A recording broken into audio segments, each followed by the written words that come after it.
Assalamualaikum warahmatullahi wabarakatuh. We are from group 12 and we will presenting about speech disorders. Before we presenting about our material, let let me introduce our group.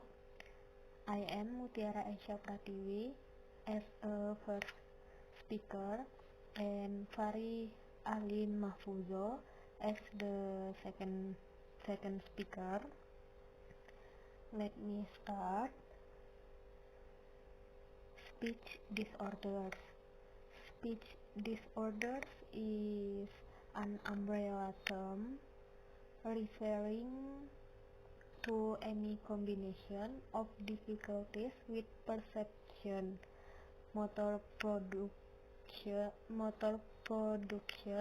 or phonological representation of speech sounds and speech segments.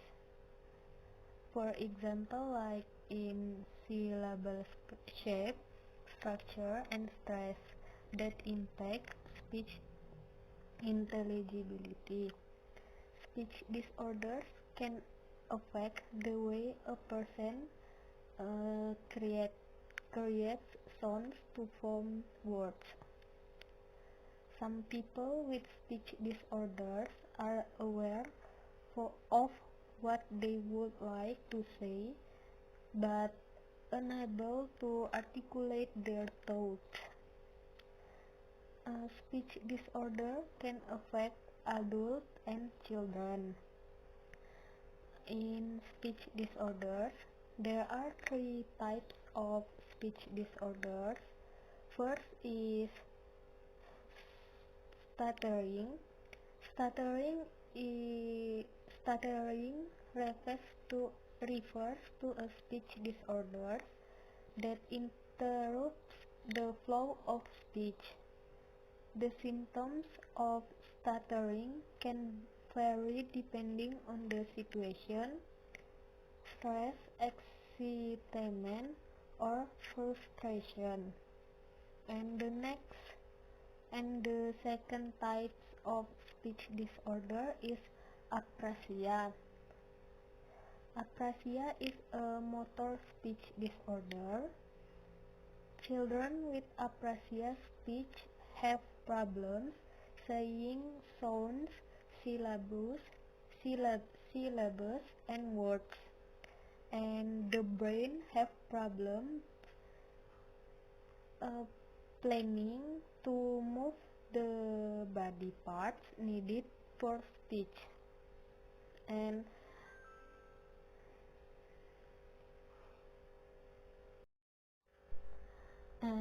the last of types of speech disorder is dysarthria.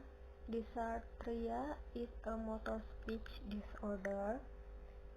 Dysarthria occurs when damage to the causes muscle weakness in a person's face, lips, tongue, throat, and chest. Next is about speech delay. Speech delay, also known as alalia, refers to a delay in the development or use of the mechanisms that produce speech. Language delay refers to a delay in the development or use of the knowledge of language. For example, the well-known case of an older child who has difficulty with a small set of sounds typically mastered late in languages that use them constructively would clearly be categorized as having speech delay, especially one involving cold residual errors, but errors are therefore not categorized as residual errors. The next is about from functional misarticulation to optimality theory. A brief tour. Before terminology and perspectives from the discipline of psycholinguistics found their way into thinking about speech-sound development problems, children with a broad range of articulation problems, but no obvious underlying causal basis for the delay were called functional misarticulators. You can see in McReynolds on 1988 for an outstanding analysis of his use of this diagnostic term. And also you can see in Barlow and Girard on 1999. The delay was viewed opposed to neurological disease, hearing impairment, or structural abnormality causing the errors. Children with speech delay might present in the clinic with just a few errors, and some of these errors may occur on some words. There was a tendency for these errors. There theoretical and practical links between the different kinds of errors and conditions. The different kinds of errors and conditions were not recognized in the sound structure of languages. Psycholinguistics entered the realm of functional misarticulation, where it has played a major role. Optimality theory has been argued to phonological processes as a putative account of speech sound learning in typical development, and to show great promise in explaining errors and treatment in speech delay. Like for example, when children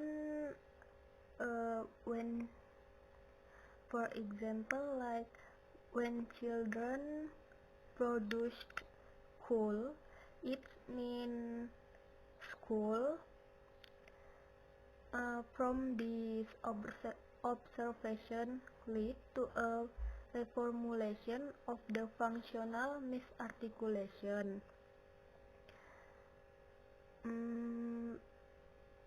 Phonological process in normal speech sound development, as well as in many cases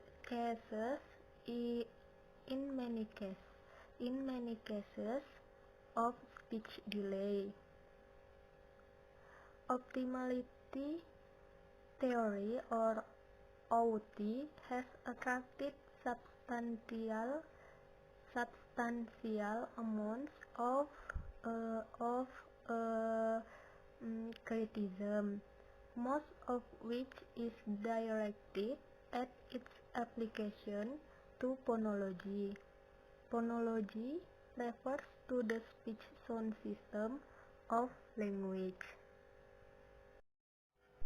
Optimality theory assumes a set of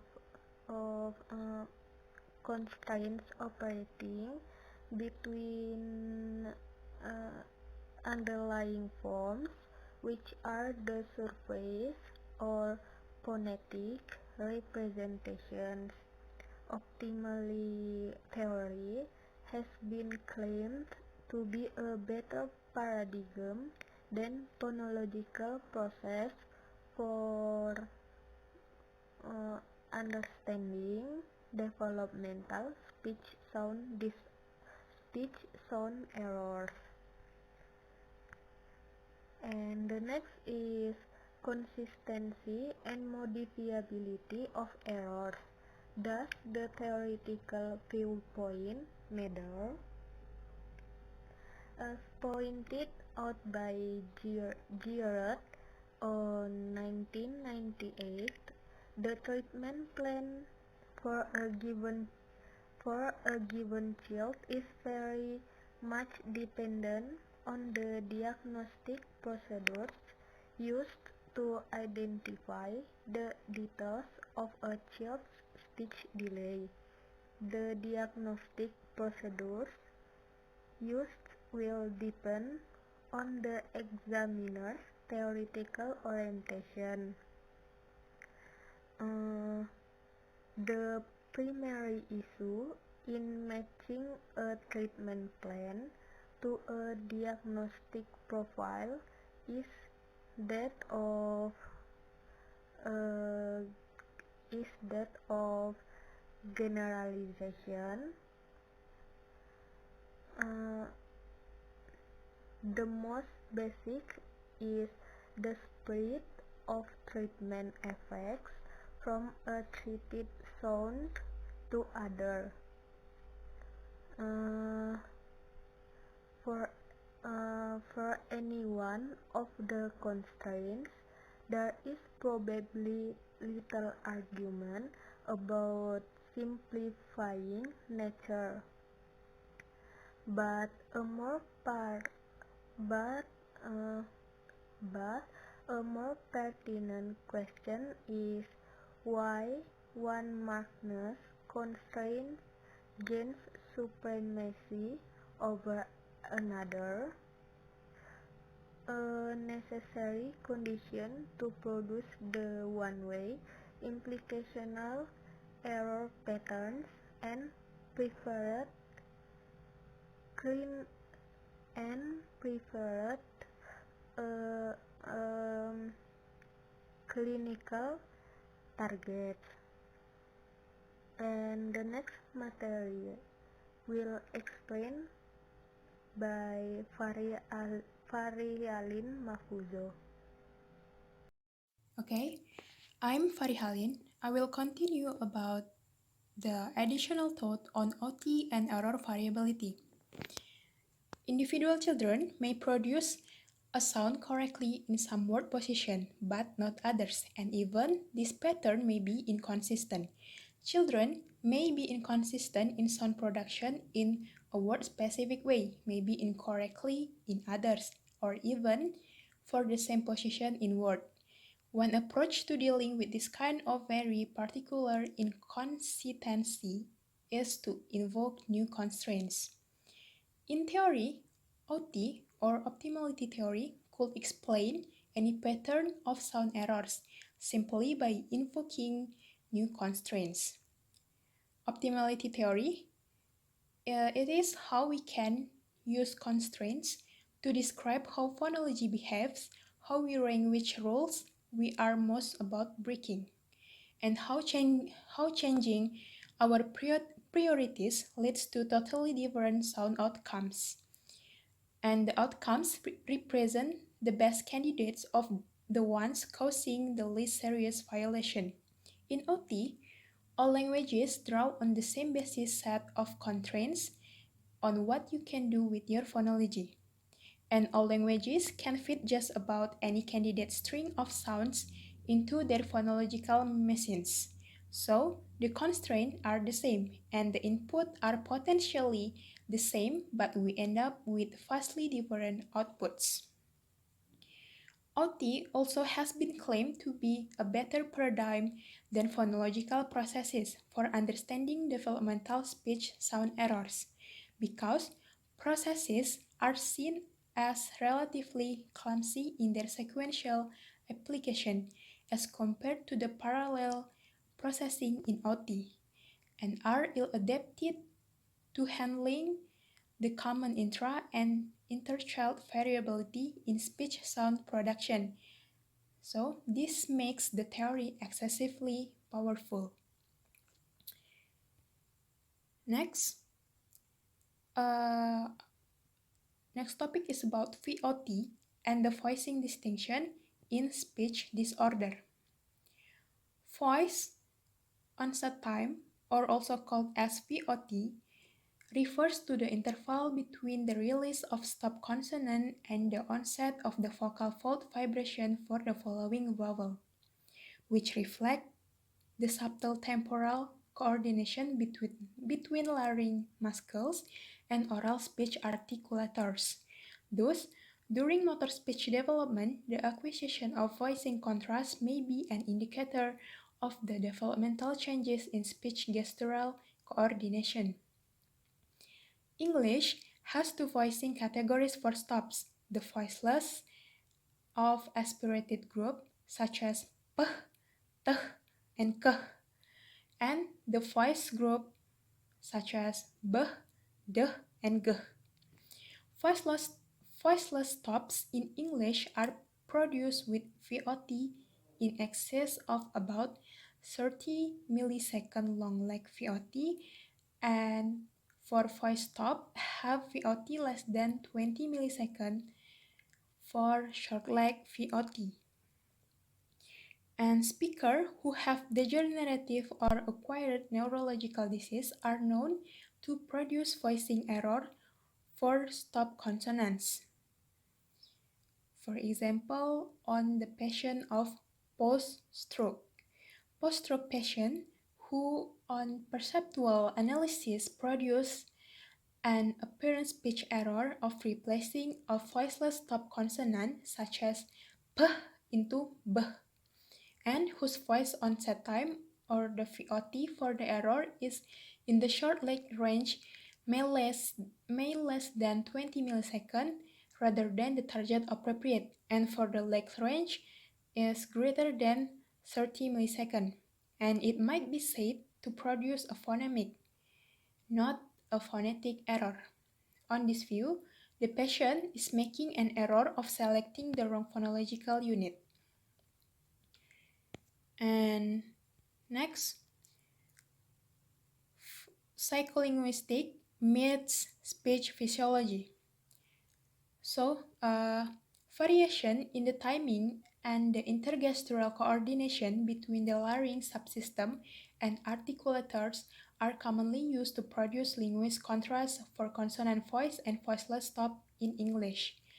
In order to correctly produce a voiceless stop, for instance, p, one is required to coordinate the timing of the delay of the larynx vibration and the timing of the oral release by controlling the joint movement of the jaw and lips. Children initially have difficulty producing long VOT for voiceless stop, and they require a modest number of attempts and practice at learning to delay the onset of the vocal fold vibration relative to the release of the oral closure. They continue to tune the fine temporal coordination of the speech component to gradually master like adult production. And clinical research has used VOT measurement to study the timing and coordination of the articulatory muscles for speech sound in individuals. In an English speaker with no neurological disease, the presence of the LDG can be assumed to be part of the voiceless specification for stop, and its absence part of its voice specification. For your information, LDG is referred to as an articulatory gesture of the larynx. For example, The VOT interval is clearly much shorter for the as compared to the, and this typical short leg VOT for voice stop will occur whether or not voicing continues throughout the closure interval. Those voiceless stop have an LDG, and the example is p, t, and k, and voice stop do not. When these stop occur at the end of the word, they are often unreleased, which means there is no puff of air after the sound, just like when we pronounce cat. To pronounce an unreleased sound, you can put your tongue or lips in the position to make the sound, but then just don't release it. And the underlying physiology of voicelessness for stops clearly indicate how a patient might implement the correct and crucial articulatory feature, the LDG, yet still produce a VOT in the short leg range. If the vocal folds are close to or at the midline when a stop is released, it does not seem possible for VOT to be much more than 20 or at the limit 30 milliseconds, and a voice target produced with a VOT of 50 to 60 milliseconds would seem to require an LDG. Short leg VOT for voiceless stop target have been regarded as manifestation of such phonological voicing error. When a voiceless stop target is produced with a short leg VOT, it seems wrong to interpret the event as evidence of a phonological error. Example of such error is in the person with aphasia, aprasia of speech, and right hemisphere damage. However, dysarthria, which is a neurogenic speech disorder in which problem with control of some of muscles involved in the production of speech, the speaker with dysarthria therefore tend to maintain the VOT distinction for voice stops in much same way as the normal speaker. So, therefore, the logic of identifying long leg VOT for voice target and short leg VOT for voiceless target as a result of incorrect phonological representation should not depend on the type of disorder under evaluation. Okay, so that's all from our group. Thank you for watching this presentation.